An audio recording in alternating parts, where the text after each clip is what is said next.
Hi, ഇന്നത്തെ വീഡിയോയിൽ നമ്മൾ എങ്ങനെയാണ് ലൂമ ഡ്രീം മെഷീൻ ഉപയോഗിച്ചിട്ട് വീഡിയോ ഉണ്ടാക്കുന്നതെന്നാണ് കാണിക്കുന്നത്. ഇതിൽ നമ്മൾ ഫോട്ടോ അപ്ലോഡ് ചെയ്ത് കൊടുത്തു കഴിഞ്ഞാൽ നമുക്കിഷ്ടമുള്ള രീതിയിൽ വീഡിയോ ആയി കിട്ടും.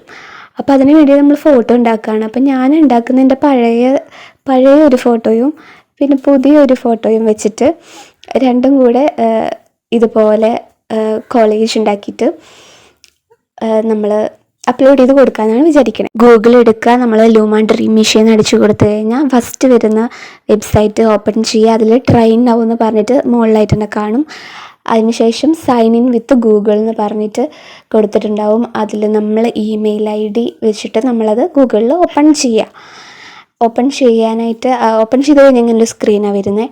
അതിൽ ഫോട്ടോ അപ്ലോഡ് ചെയ്യാനുള്ള ഒരു പോർഷൻ ഉണ്ട്. അവിടെ നമ്മൾ ക്ലിക്ക് ചെയ്ത് കഴിഞ്ഞാൽ നമ്മളിപ്പോൾ എഡിറ്റ് ചെയ്ത ഫോട്ടോ അവിടെ അപ്ലോഡാകും. എന്നിട്ട് നമ്മളവിടെ ടൈപ്പ് ചെയ്ത് കൊടുക്കണം എങ്ങനെയാണ് നമ്മുടെ ഫോട്ടോ വരണ്ടേ, അനിമേറ്റഡ് ആയിട്ട് വരണത് എങ്ങനെയാണ്. അതായത് ഞാൻ കൊടുത്തത് ലെഫ്റ്റിലുള്ള ആൾ റൈറ്റിലുള്ള ആളെ ഹഗ് ചെയ്യുക അങ്ങനെ പറഞ്ഞിട്ടാണ് കൊടുത്തത്. Let the person left hug the person right എന്നാണ് കൊടുത്തത്. അങ്ങനെ ഒരുപാട് പ്രാവശ്യം ഞാൻ ട്രൈ ചെയ്തു കേട്ടോ. പിന്നെ ഇത് ആദ്യം തുടങ്ങിയ സമയത്ത്, ഇത് ചെയ്ത് തുടങ്ങിയ സമയത്ത് 2 മിനിറ്റിൻ്റെ ഉള്ളിൽ തന്നെ നമുക്ക് വീഡിയോ റെഡി ആയിട്ട് വരുമായിരുന്നു. പക്ഷേ നല്ല വീഡിയോസൊന്നും അല്ല വന്നുകൊണ്ടിരുന്നത്, മൊത്തം തെറ്റായിട്ടാണ് വരുന്നത്. പിന്നെ ക്യൂക്ക് എന്ന് പറഞ്ഞിട്ടൊരു സംഭവമായിട്ടൊക്കെ എടുക്കും ചില സമയത്ത്. പിന്നെ ഒരു ദിവസം നമുക്ക് 4 വീഡിയോ ആണ് കേട്ടോ ഉണ്ടാക്കാൻ പറ്റുന്നത്. പിന്നെ 30 ദിവസത്തേക്കാണ് ഫ്രീ ആയിട്ട് നമുക്കത് ചെയ്യാൻ പറ്റുന്നത്. അല്ലെങ്കിൽ നമ്മൾ പേ ചെയ്യണം, പൈസ കൊടുത്തിട്ട് വേണം ചെയ്യാൻ. ഇതിൽ ഞാൻ ചെയ്ത വീഡിയോ ഒന്ന് കണ്ടു നോക്ക് കേട്ടോ. ഇതേപോലെ വേറെ വഴിക്കൊക്കെ പോവും. അതായത് ശരിക്കും ആയിട്ടില്ല, അതുകൊണ്ടാണ്. ഫോട്ടോ നല്ല ഫോട്ടോ അല്ല, അതായത് ക്ലാരിറ്റി ഇല്ലാത്ത ഫോട്ടോ ആണ്. അല്ലെങ്കിൽ 2 പേരും വേറെ ദിശയിലേക്ക് നോക്കി നിൽക്കുന്ന ഫോട്ടോ ഒക്കെ ആണെങ്കിൽ 2 പേരും 2 വഴിക്ക് പോകും. ഇത് കണ്ടോ, വേറെ ആരൊക്കെയോ വന്ന് ഹഗ് ചെയ്തിട്ട് പോകുന്നു. ഇങ്ങനെയൊക്കെയാണ് വന്നത്. പിന്നെ ബാക്കിയുള്ള ഫോട്ടോ നോക്കട്ടോ, ഞാൻ ഇതുപോലെ ചെയ്തതാണ്.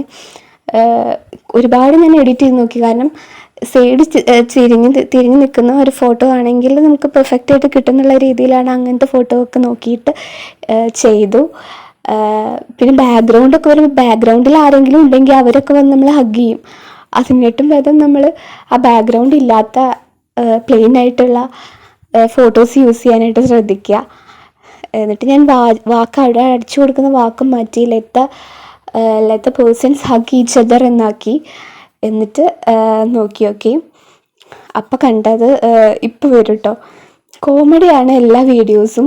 ആരൊക്കെയോ വന്ന് ചെയ്യുക, അല്ലെങ്കിൽ നമ്മുടെ ഫേസ് തന്നെ ചേഞ്ച് ആയിപ്പോവും. കുറേ പ്രാവശ്യം ട്രൈ ചെയ്താലാണ് ഏതെങ്കിലും ഒരു വീഡിയോ ഒക്കെ ക്ലിക്കാവുന്നത്. ചില സമയത്ത് വെയിറ്റിംഗ് ലിസ്റ്റിൽ ആകും നമ്മൾ. അതായത് ചിലപ്പോൾ ഈ വീഡിയോ വരത്തില്ല, കുറേ നേരം കഴിഞ്ഞാലും ഒരു ദിവസമൊക്കെ കഴിഞ്ഞാലും ഈ വീഡിയോ പ്ലേ ആവത്തില്ല. ഇത് കണ്ടോ, ഞാൻ അവിടെ നിൽക്കുന്നു, ആ കുട്ടി വേറെ അങ്ങോട്ട് പോകുന്നു, ഇതിലെ തിരിച്ചു പോകുന്നു. ഇങ്ങനെ ഒരുപാട് മിസ്റ്റേക്സാണ് അതിൽ വന്നുകൊണ്ടിരുന്നത്. 2 പേരും തിരിഞ്ഞങ്ങ് പോയി വേറെ ആരോടൊക്കെയോ സംസാരിക്കുന്നുണ്ട്. പിന്നെ ഇതിലെന്ന് വെച്ച് കഴിഞ്ഞാൽ ആഗ്നമ്മൂമ്മയുടെ പോലെയൊക്കെയായി ഫേസ്, ഡോളിൻ്റെ പോലെയൊക്കെയായി ഞാൻ, എന്തൊക്കെയോ ആവുന്നുണ്ട്. പിന്നെ ഇതെന്ന് വെച്ച് കഴിഞ്ഞാൽ എൻ്റെ ഫേസൊക്കെ മാറി. പിന്നെ ഏതൊരു ചേച്ചി അവിടെ വന്ന് നിൽക്കുന്നുണ്ട്. ഇതൊക്കെ ആരാന്ന് എനിക്കറിയാൻ പാടില്ല. ഇത് നോക്കി, ഡോറ് തുറന്ന് വേറെ ആരോ വന്നു. ഇത് അവർ വേറെ എവിടെയോ കെട്ടിപ്പിടിച്ച് ആരൊക്കെയോ ആയി സെറ്റായി. ഇത് നോക്കിയേ, ഇത് 3ാമത്തെ തലയൊക്കെ വരുന്നുണ്ട്. എനിക്കറിയാൻ പാടില്ലേ. ഇതിൽ കൈയൊക്കെ ആകെ വയസ്സായ പോലെ, എന്നാലും കുഴപ്പമില്ല, അഡ്ജസ്റ്റ് ചെയ്യാം. 2 മുഖം ഒട്ടിച്ചേർന്നു. ഇതും അഡ്ജസ്റ്റ് ചെയ്യാം. മൂക്കൊക്കെ കണ്ട് എനിക്ക് വർക്കാവുന്ന ഒരു ചെറിയ ചെരിവ് വേണം നമുക്ക്. അങ്ങോട്ടും ഇങ്ങോട്ടും നിൽക്കുന്ന ആൾക്കാർ തമ്മിലുള്ള ഒരു ചെറിയ ചെരിവ്, അങ്ങനെയാണെങ്കിൽ ഹഗ് ചെയ്യാൻ പറ്റും. പക്ഷെ ലാസ്റ്റ് ശരിയായിട്ട് ഒരു വീഡിയോ വന്നിട്ടുണ്ട്, അത് ഞാൻ ഷോർട്സ് ഇടാം. അപ്പോൾ ബൈ. അപ്പോൾ അതിലൂടെ ഞാനങ്ങ് പോയേക്കാം.